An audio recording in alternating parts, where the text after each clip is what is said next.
back to Kung Fu Maintenance. All kinds of fun on this one. So I turned off the water out front, but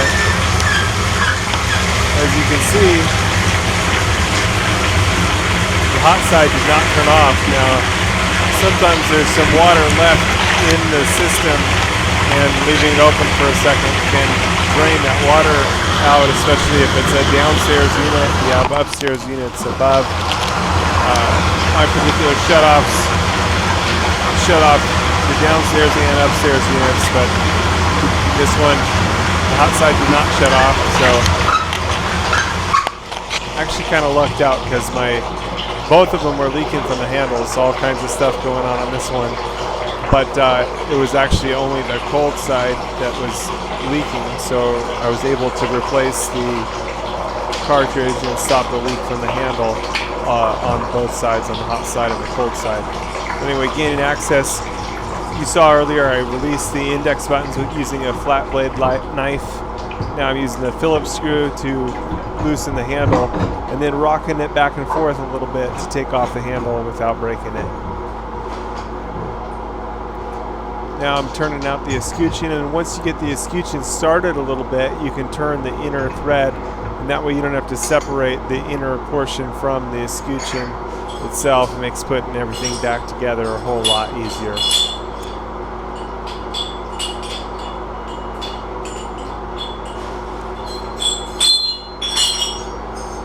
Next, what I have is some deep sockets. A set of these deep sockets is relatively inexpensive, might be $13 to $20, somewhere in there. But it allows you to slip the deep socket over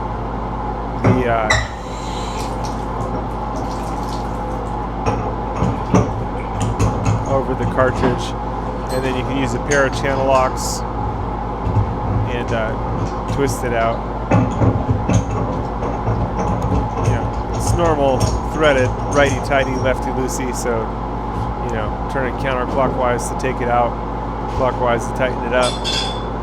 Remove the cartridge here, and it has a bib washer on the bottom of it. It seats against the seat, but what you want to do is peek in and take a look at the seat. A lot of times the seat gets pitted and corroded and often needs to be replaced. So here's a seat removal tool. I'm inserting it and going to twist out the seat. Take a look.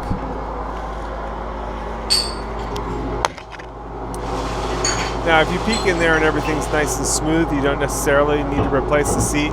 It's not a bad idea to do it at the same time, but you don't necessarily have to. But this one actually turned out to be really bad.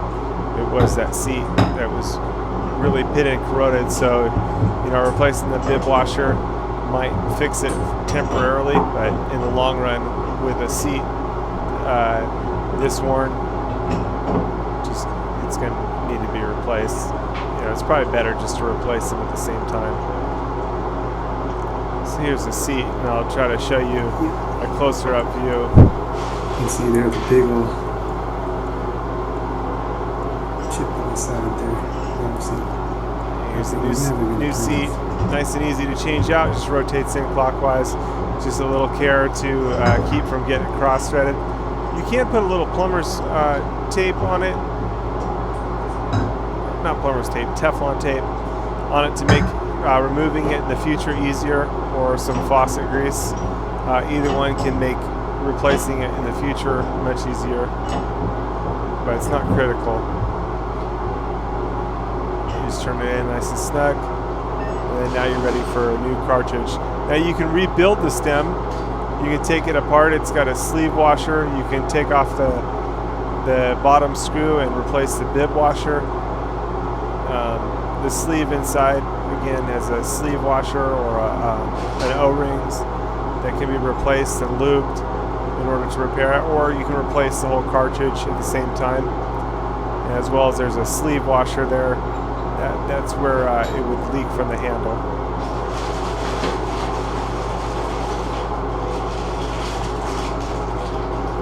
A lot of times for that sleeve washer, it's a pretty good sized washer, so usually just tightening it up is enough to repair it. But anyway, on this one I went with just replacing it with a new stem, a new cartridge. No big deal. And you can wrap it with Teflon tape here. Again, it's not critical, but it will mean replacing it in the future is going to be much easier.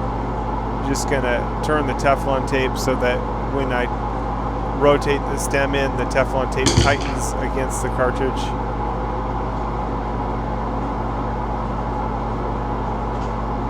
So a few little turns with the Teflon tape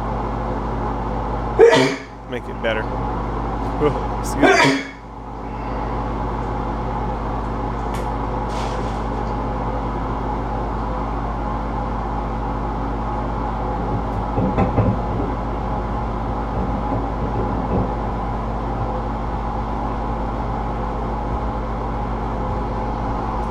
And again, the deep socket makes tighten these up nice and easy.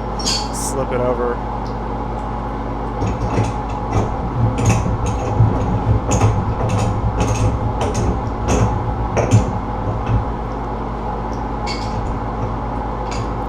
And just go a little quarter turn pass tight. It's good. And you might have to tighten up the sleeve washer a little bit. You don't have to go too tight with those, just snug is good.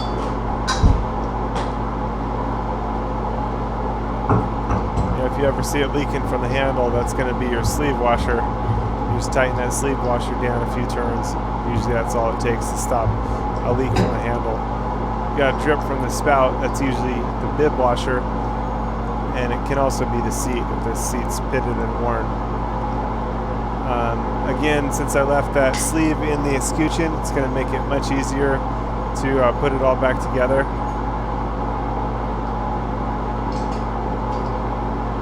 So we'll just be able to spin the whole insert in and on. No big deal.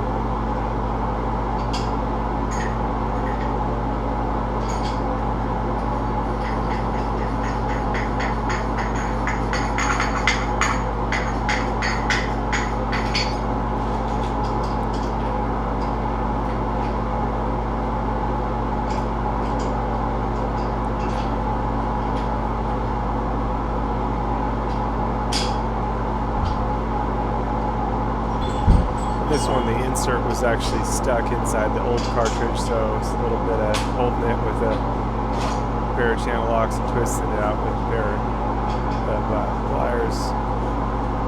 No big deal.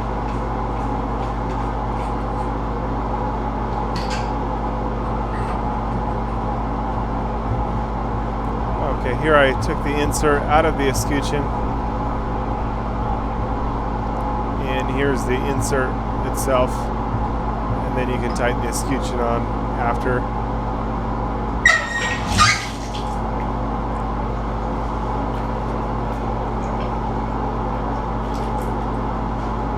There, I'm just testing and making sure that there was no leaks from the hot side. There was no drip from the faucet on the hot side. It was actually just a leak from the handle, so all I have to do on that hot side is tighten up the sleeve washer a little bit, and it's good to go.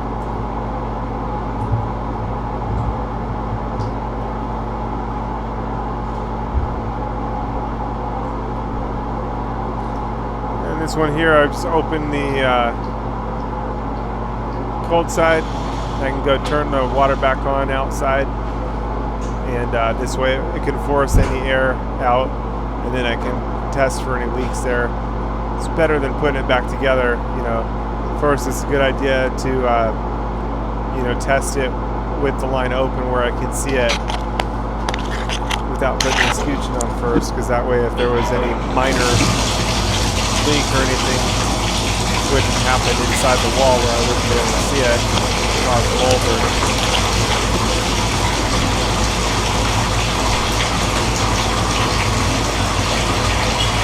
here it is. Just ran back real quick, turn off the water, and we'll peek for leaks, as well as make sure that our drip is stopped, that a repair is successful.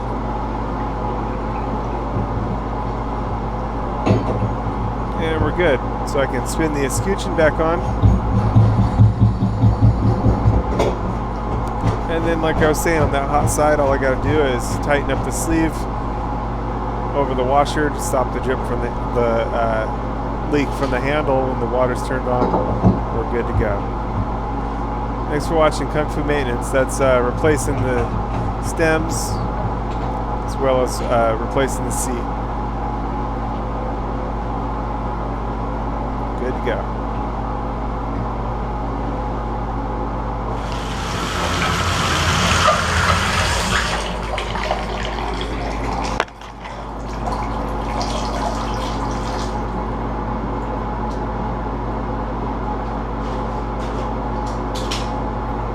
Okay, so here it is, the repair on the hot side. Just going to use the flat blade knife, pick up the index button, unscrew the hot side handle with the Phillips screw. I like my 6-in-1 screwdriver for this. Rock the handle back and forth a little bit at the back and pull it forward. Undo the escutcheon. Again, you don't have to take the escutcheon all the way off. You can actually just unscrew it enough and then grab the insert. It's up to you though, you can take the escutcheon off if you want to. I actually did here. And then we just need to tighten down that sleeve washer.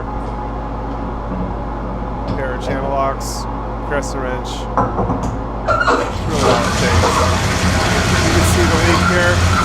I open the line and you can actually just tighten that down a little bit and seal that leak right off.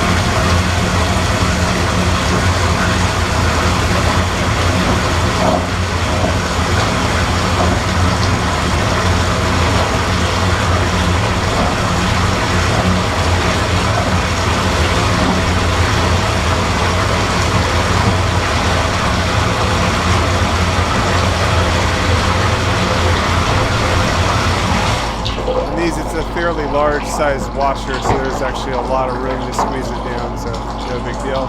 Tighten it down, good to go. Put my escutcheon back on, put my handle back on, tighten down the Phillips screw, put the index button down, orient it so it's nice and straight up and down where it should be. We're good to go.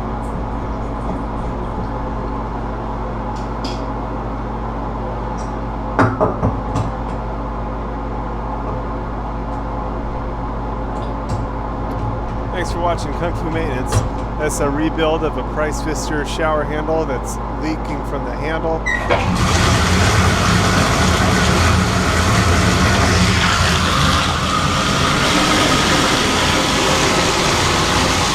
No more leaks, we're good to go.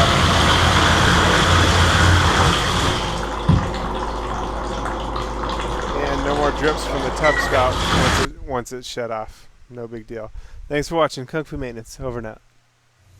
Yep. You can see there the big old chip in the side there, valve seat. That thing was never going to turn off.